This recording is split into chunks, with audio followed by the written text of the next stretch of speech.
మనిషి జీవితంలో అనుకున్నది సాధించడానికి, విజయం పొందడానికి అనేక దారులుంటాయి. అయితే ఏ దారిలో వెళ్తే నిజమైనటువంటి విజయాన్ని సాధిస్తాము, విజయం సిద్ధిస్తుందనడానికి సూచనగా మన కళ్ళ ముందు ఎలాంటి పరిస్థితులు ఏర్పడతాయి అనేటువంటి అంశాన్ని నేటి వీడియోలో మనం పరిశీలిద్దాం.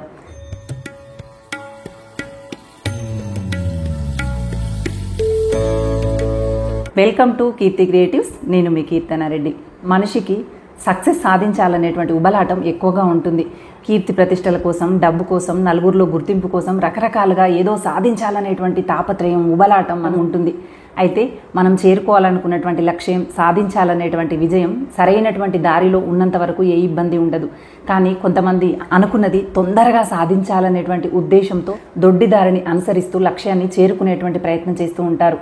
దొడ్డిదారిలో వెళ్ళి విజయం సాధించడం, లక్ష్యం చేరుకోవటం అనేది ముళ్ళ కిరీటం లాంటిది. అది మనల్ని నిరంతరం బాధ పెడుతూనే ఉంటుంది. ఆ ముళ్ళ కిరీటాన్ని నిరంతరం మోస్తూనే ఉండాలి. విజయాన్ని సాధించిన ఆనందాన్ని కూడా పూర్తి స్థాయిలో మనం పొందలేము. అయితే ఇవి విజయాన్ని అధిరోహించే ముందు మనకు ఎలాంటి పరిస్థితులు ఎదురవుతాయి, మనం విజయం సాధిస్తాం అనడానికి సూచనలు ఏంటి అని పరిశీలించినట్లయితే, కష్టపడాలి, కన్నీళ్లు పెట్టుకోవాలి. ఎన్నో అవాంతర పరిస్థితులు ఉంటాయి. ఒక్కొక్కసారి ఒంటరైపోయిన భావన ఉంటుంది. కన్నీళ్లు పెట్టుకోవాల్సి వస్తుంది, కష్టాన్ని ఎదుర్కోవాల్సి వస్తుంది. మనసుకి ఎన్నో గాయాలు అవుతాయి. అవన్నీ తట్టుకొని నిలబడాలి.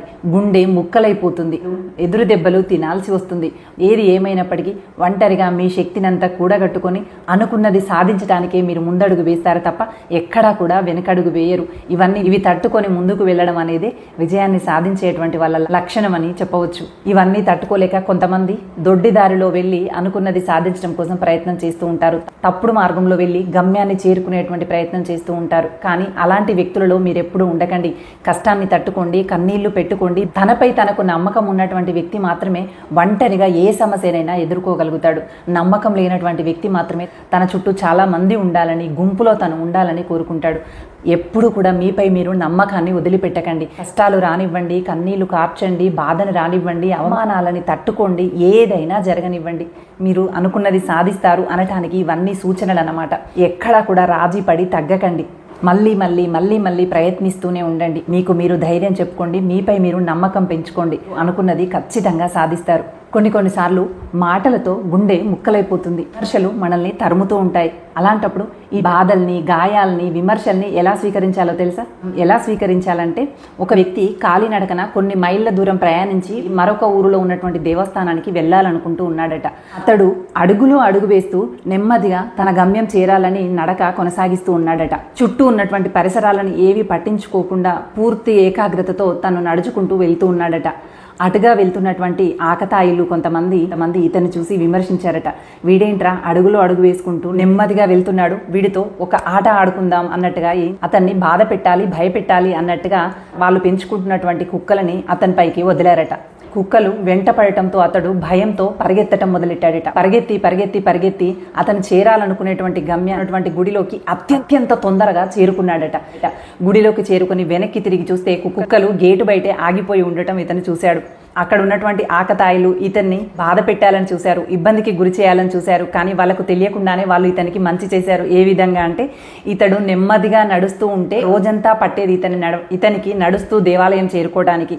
కానీ వాళ్ళు కుక్కలని వదిలిపెట్టడం ద్వారా, అవి అరుస్తూ ఇతన్ని వెంట పడటం ద్వారా వెంటనే భయపడుతూ పరుగు లంఘించుకొని అతి తక్కువ సమయంలోనే గుళ్ళోకి ప్రవేశించాడు. ఇలాగే కొన్నిసార్లు మనల్ని బాధ పెట్టాలని చూసేవాళ్ళు, మనల్ని విమర్శలు చేసేటువంటి వాళ్ళు చేసినటువంటి విమర్శలతో, వాళ్ళ హాయాలతో మనల్ని మనం మరింత దృఢపరచుకొని, మరికొంత శక్తిని కూడగట్టుకొని, ఎక్కువగా కష్టపడి మనం చేరాలనుకునేటువంటి గమ్యానికి అతి శీఘ్రంగా చేరుకునేటువంటి ప్రయత్నం చేయాలి. అంతే తప్ప ఎవరైతే ఆకతాయిలు ఉన్నారో, ఈ ఆకతాయిలు విమర్శకుల లాంటి వాళ్ళు. మనల్ని జీవితంలో మన గమ్యానికి చేరుకుంటూ ఉన్నప్పుడు విమర్శిస్తూ ఉంటారో ఆ విమర్శకుల లాంటి వాళ్ళు అన్నమాట. మనల్ని విమర్శించి బాధ పెట్టాలనుకుంటారు. కానీ మనం వాటన్నింటినీ కూడా విని చేరాలనుకునేటువంటి విమర్శల రాళ్ళని తీసుకొని మనం చేరాలనుకునేటువంటి అంశాలకి మెట్లుగా పేర్చుకోవాలి. ఒక్కొక్క మెట్టు ఎదుగుతూ మనం అనుకున్నటువంటి విజయాన్ని ఇంకా శీఘ్రంగా పొందటానికి ప్రయత్నం చేయాలి. అంతే తప్ప ప్రతికూల పరిస్థితులు ఉన్నాయి, వాళ్ళెవరో మనల్ని విమర్శిస్తూ ఉన్నారు, ఈ కష్టాలు నేను తట్టుకోలేను, ఈ బాధ నా వల్ల కాదు అని చెప్పి మీరు తలపెట్టినటువంటి పనిని ఎట్టి పరిస్థితుల్లో కూడా వదిలిపెట్టకండి. ఇవి కూడా మనం పట్టించుకొని మనసుకి తీసుకున్నట్లయితే మనం అక్కడే ఆగిపోతాం. ఆ విమర్శలు నిజమైనవని మనమే అంగీకరించినట్లుగా అవుతుంది. అందుకని మీ కళ్ళ ముందు కనిపించాల్సింది మీరు సాధించాలి అనుకునేటువంటి అంశం మాత్రమే తప్ప మరేది కూడా పట్టించుకోవాల్సినటువంటి అవసరం లేనే లేదు. మిమ్మల్ని బలవంతులుగా మార్చేటువంటి ప్రతి విషయాన్ని వంట పట్టించుకోండి. మిమ్మల్ని బలహీనంగా మార్చేటువంటి ప్రతి అంశాన్ని వదిలించుకునేటువంటి ప్రయత్నం చేయండి. మరింత బలంగా తయారవుతున్న కొద్దీ అనుకున్నది సాధించడానికి సులువైపోతుంది. లోపాలు లేని మనిషి ఉండడు, లోటు లేని జీవితం కూడా ఉండదు. అందుకని నాకే ఇలా జరుగుతుంది, నా జీవితంలోనే ఇలా ఉంది అంటూ అసంతృప్తితో ఎప్పుడు ఉండకు. ప్రతి వ్యక్తిలో లోపాలుంటాయి. ప్రతి జీవితంలో కూడా లోటు అనేది ఖచ్చితంగా ఉంటుంది. వ్యక్తులను, జీవితాలను మార్చుకునేటువంటి ప్రయత్నం చేయాలి. ఒకవేళ కుదరకపోతే అలవాటు చేసుకునేటువంటి ప్రయత్నం చేయాలి. అంతే తప్ప అసంతృప్తితో జీవితాన్ని భారంగా భావించకూడదు. ఈ జీవితం నీది. ఎవ్వరు నీతో వచ్చినా రాకున్నా నీ పని నువ్వు చేసుకుంటూ మాత్రమే ముందడుగు వేయి. నీకు నీవు మాత్రమే నిజమైనటువంటి బలమైనటువంటి తోడు అని ఎప్పటికీ మరచిపోకు. మీరు అందరూ ఉన్న ఒంటరిగా మిగిలిపోతున్నట్టుగా అనిపిస్తుందా? ఎవ్వరు మిమ్మల్ని అర్థం చేసుకోలేకపోతున్నారు, నేనెందుకు ఇలా అందరూ ఉన్న ఒంటరిగా మిగిలిపోతున్నాను అనిపించినట్లయితే ఒకసారి దానికి ఈ అంశాలు ఏమైనా కారణమేమో పరిశీలించుకోండి. మనిషికి అహం తగ్గితేనే ఆప్యాయతలు కనిపిస్తాయట. గర్వం తొలగిపోతేనే ఇతరులను గౌరవించటం అర్థమవుతుందట. నేనే, నాకేంటి, నాకెవ్వరితో అవసరం లేదు అనుకుంటూ అహంకారంతో కానీ గర్వంతో కానీ మెదులుతున్నారేమో పరిశీలించుకోండి.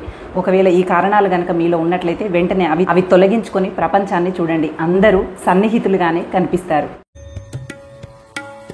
మిమ్మల్ని బలవంతులుగా మార్చేటువంటి ప్రతి ఆశయాన్ని కూడా వదిలిపెట్టకండి. కానీ మిమ్మల్ని బలహీనులుగా మార్చేటువంటి ప్రతి ఆలోచనని కూడా దగ్గరికి రానివ్వకుండా చూసుకోండి. వివేకానందుల వారు చెప్పినటువంటి ఈ మాట ప్రకారం మనల్ని బలవంతులుగా తయారు చేసేటువంటి ప్రతి ఆశయాన్ని కూడా మనలో లీనం చేసుకొని మరింత శక్తివంతమైనటువంటి వ్యక్తులుగా, చైతన్యవంతులుగా ఎదిగే ప్రయత్నం చేద్దాం. మనిషి మంచివాడు కావాలంటే మంచి పనులే చెయ్యక్కరలేదు. మరొకరి గురించి మూడో వ్యక్తికి చెడుగా చెప్పకుండా ఉంటే చాలు, మంచి పని చేసినట్లే అవుతుంది. ఎప్పుడూ కూడా మరొకరికి ఇంకొక వ్యక్తి గురించి చెడుగా చెప్పేటువంటి ప్రయత్నం చేయకండి. మూడో వ్యక్తి గురించి తప్పుగా చెప్పాల్సినటువంటి అవసరం మనకేముంది చెప్పండి? మన పనులు మనకున్నాయి. వారి గురించి తప్పుగా చెప్పి మన జీవితంలో ఏం ప్రయోజనం పొందుతాం? అందుకని ఎవ్వరి గురించి తప్పుగా మాట్లాడకండి.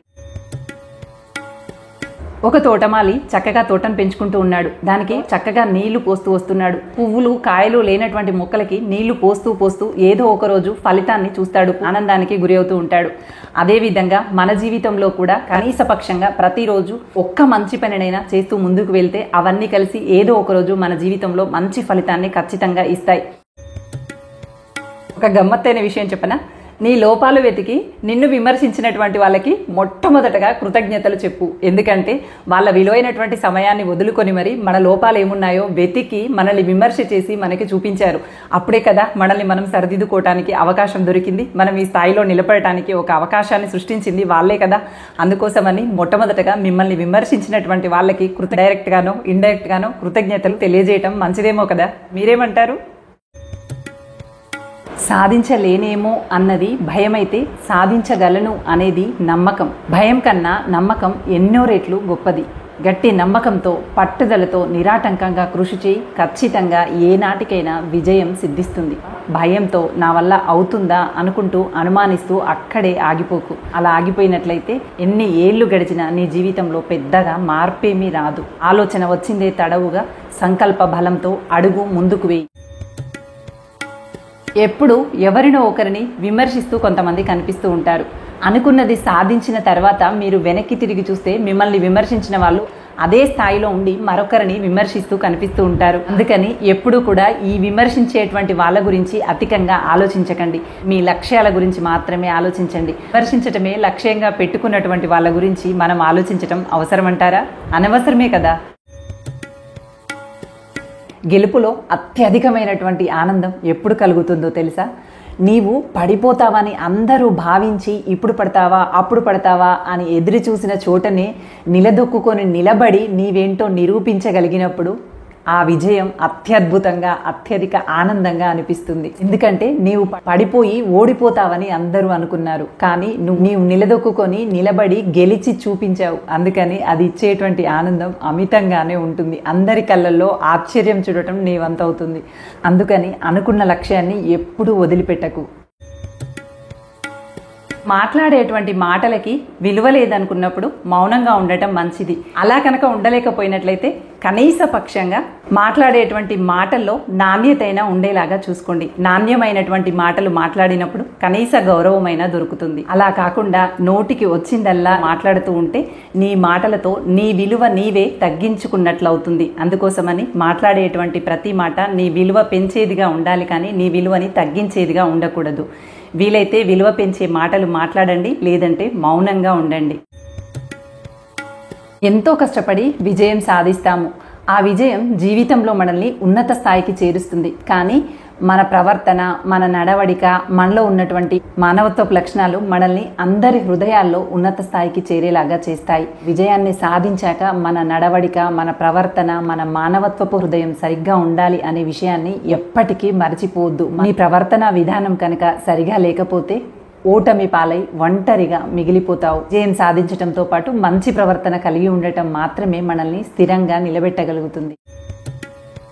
ప్రతి విషయాన్ని కూడా అందరికీ అర్థమయ్యేలాగా వివరించాలని అనుకోవద్దు. ఎందుకంటే కొంతమంది తాము ఏమి కోరుకుంటున్నారో అది మాత్రమే వినాలనుకుంటారు. అటువంటి వాళ్ళకి మనం ఎంత చెప్పినా అర్థం చేసుకునేటువంటి పరిజ్ఞానం ఉండకపోగా మనం చెప్పినటువంటి విషయాలని విమర్శిస్తూ ఉంటారు. అందరికీ ప్రతి విషయం అర్థం అవుతుంది అని చెప్పి ఎప్పుడు అనుకోకండి. కొంతమందికి అసలు అర్థమే కాదు. సంపద అనేది ఎప్పుడు వస్తుందో ఎప్పుడు పోతుందో చెప్పలేము. సంపద ఉన్నప్పుడు మన చుట్టూ అందరూ ఉంటారు, కానీ అదే సిరి సంపదలు మన దగ్గర లేనప్పుడు మనకు అందరూ దూరం అవుతారు. సంపదని మనం రక్షించుకోవాలి. జ్ఞానం మాత్రం మనం ఎలాంటి పరిస్థితుల్లో ఉన్నా గొడుగై రక్షిస్తూ వస్తుంది. ఆ జ్ఞానంతోనే నీ విలువని, నీ గౌరవాన్ని మళ్ళీ పెంచుకునేలాగా నిన్ను కాపాడుతుంది. అందుకని జ్ఞాన సముపార్జన కోసమై నిరంతరం పరితపిద్దాం. మంచి విషయాలు నేర్చుకున్నటకు మాత్రమే మన సమయాన్ని వెచ్చించే ప్రయత్నం చేద్దాం.